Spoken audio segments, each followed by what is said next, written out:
没一会儿，小虾嘴里真的叼出真的咬的金球，抛出了水面，然后把球抛到草地上。当公主再次看到她漂亮的金球时，心里开心极了。备了好多美食、葡萄酒、甜点，好好招待王子。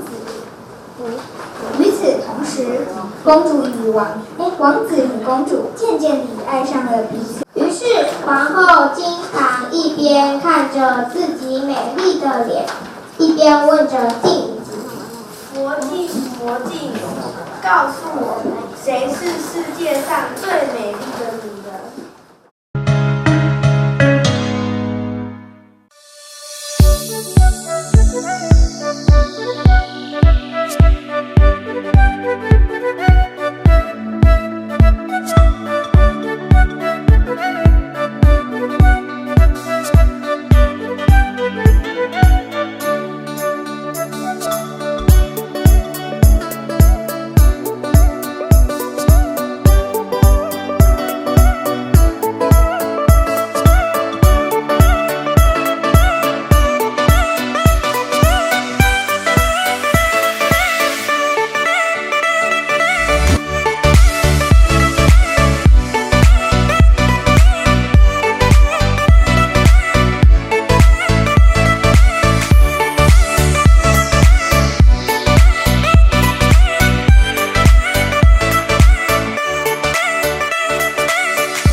可是网络有很多假消息嘛，对不对？